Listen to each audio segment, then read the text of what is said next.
Hello, everybody, it's Tim here again. Here another movie review. This time to review the film Bring Her Back, which they take the title literally.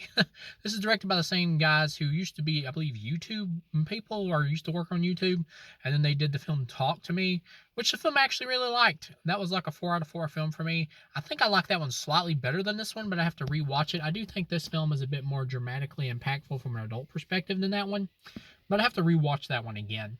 But overall, from 1 to 5 stars, this would be a 4. This is an awesome flick. It's not a masterpiece. It's not an amazing film, but it is an awesome flick. I would say as of now, these guys, at least they're 2 for 2. They are probably like my new favorite horror directors that are out. That are out there, really, working in the business now. This is just like their last film. This is pretty much an elevated horror film where really it's a metaphor for more of a real life thing.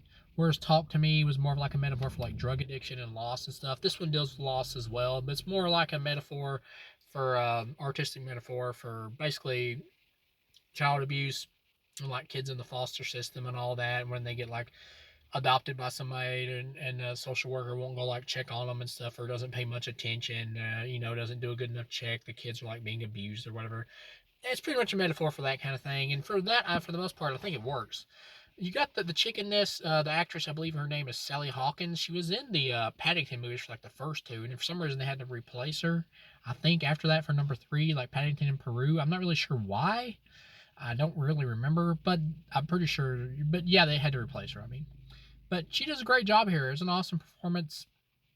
She pretty much like adopts these two siblings. One of them's like a slightly older boy with an English accent, and he has like a little Asian sister who you kind of get the idea that you get the idea that she's like blind, pretty much can't see very well. And they come home and their dad is just like dead, lying in the shower. This is something that some of the parts and the weak parts of the film is like certain things are not as explained as deeply as they could have been. Like, what did this guy die from? If it said it in the movie, I'm not really sure. Like, he's just dead.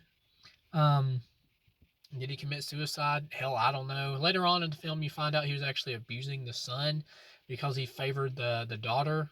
The But we really never find out why. Why did he do that? Yeah, they don't really delve into it enough. So some of the stuff here is a little surface level, but the excellent performances and just like really cool, like creepy tone of the movie really make up for it. At least for me. So they get took in or whatever by Sally Hawkins' character, and right off the bat, you know this is a horror movie. Sally Hawkins is like extremely chipper and everything, and trying to make the kids feel at home. And she's got like this other kid who kind of you might think is kind of autistic or something, but his name's Oliver, and he just like has a shaved head, and he just looks like has really weird looks on his face all the time. Later on in the movie, you find out he's actually like a missing kid. So she basically kidnapped him. But he's just like weird as fuck. So obviously you get the idea something weird is going on here.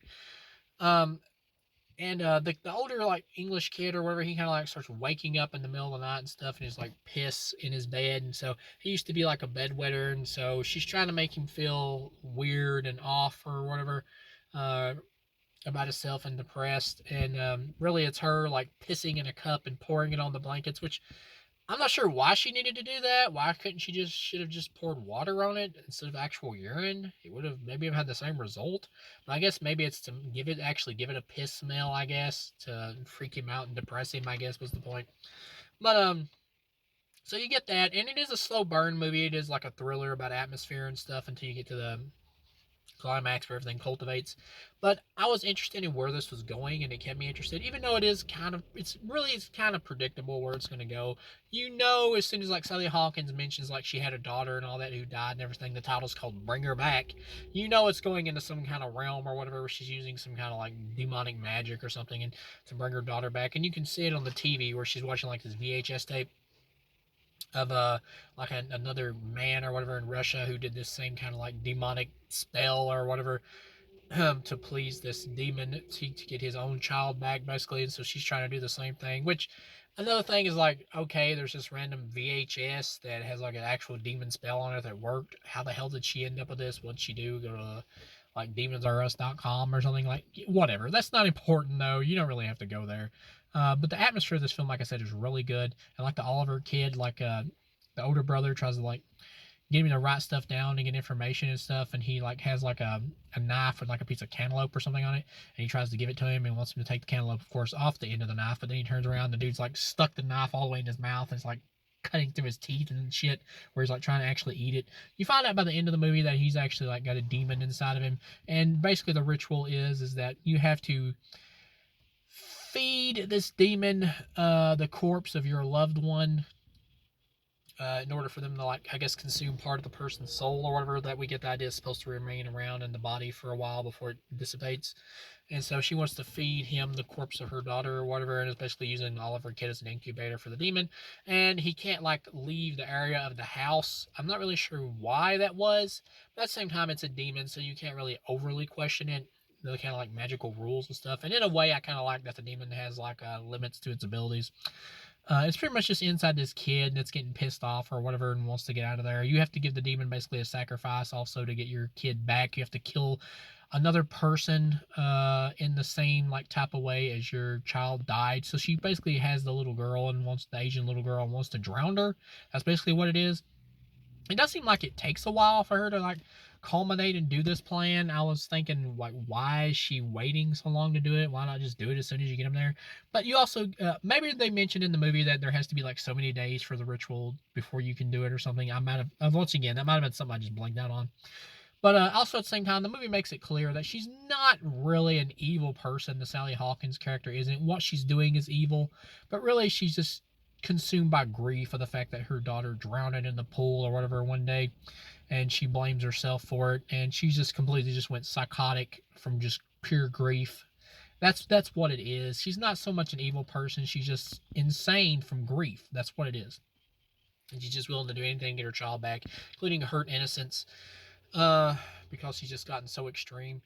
And eventually she like goes in there and punches the little Asian girl in the face to try to make it seem like the brother did it, that he's become abusive now, so she can turn her against her brother, so she could get him out of there, so he won't be an obstacle, to be in the way to fight her back or whatever, because he could overpower her to fight her back when she tries to like drown the little girl or whatever. And so he leaves for a bit, and he's like talking to the social worker after he realizes this Oliver kid that's there is actually a kid that's been missing. And he's trying to tell the social worker about everything that's going on. That's when you get more of like the emphasis of the metaphor of what this is obviously going for, about like abused kids and the foster care system and shit. And he finally convinced her about what's going on, or to go check it out. She shows up there, and the Oliver kid, the demon, is growing more restless in his body and actually takes a bite of like Sally Hawkins' arm. And she starts like freaking out and trying to like basically lock him up. And then the kid's name is Andy, I believe, the like English sounding older brother or whatever, and he's there with like the social worker chick, and they realize something fucked up is going on because of how weird Sally Hawkins' character is acting, and also when she flips out and she's like, I can bring my daughter back, I can bring her back, and the social worker's like, get the fuck away from me, trying to get away. And then all at once Sally Hawkins' character just like drives by and runs him over with a car, which happens so quickly that I'm really not convinced that Sally Hawkins could have like jumped out in that vehicle that fast when they were like and have time to like gear it up and run them directly over, or without them hearing the vehicle coming. Like they would have heard the vehicle coming and they would have gotten out of the way. It just kind of pops out, but it's meant to be a surprise thing. At the same time, it is kind of implausible. But I do like that she runs him over basically and kills the social worker, and then she just kind of drowns the brother because he's laying in like a mud puddle, and so she holds his head down in the water and everything and drowns him because she's psychotic now, so she feels like she has to do this.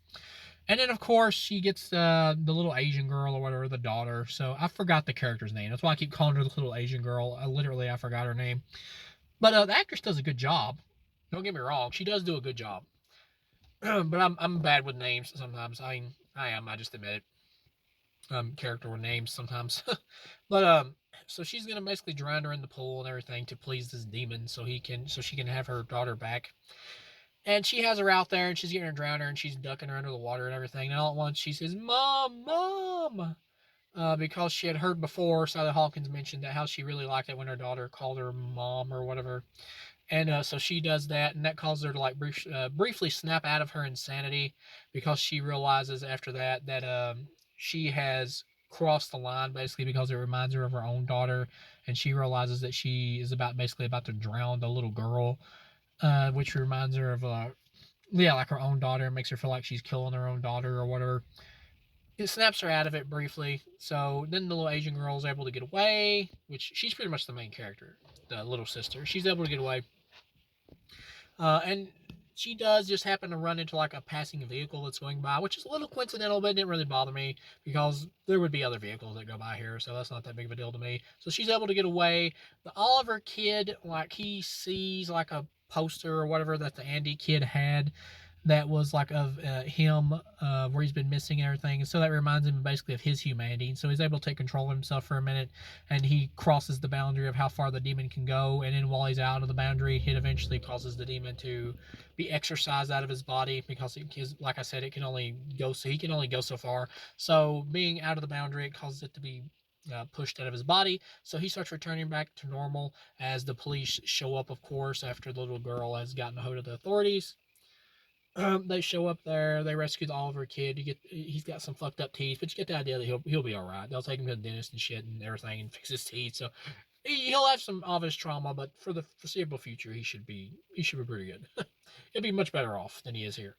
And so the Sally Hawkins character, she goes and like takes the corpse of her dead daughter, which she still has, and she's completely lost it by this point. And just because of pure grief and all the crazy shit she's been doing and the crazy shit that's been happening, she takes her daughter and herself out to the pool, like the corpse of her daughter, and just lays down inside of the pool and lays with her daughter and basically drowns herself as the police show up inside of the pool with like their guns and stuff. And so she just commits suicide and dies with her daughter's corpse with her. So very impactful, sad ending for this movie, which does put emphasis on the drama aspect, especially of Sally Hawkins' character and of how she's really extremely off the deep end. It makes the film more dramatically impactful by the end as a whole. So yeah, because of those reasons, overall, this is a 4 out of 4 for me. Like I said, I think Talk to Me is slightly better than this, but I did really enjoy this. So thank you guys for watching, and I'll see you again.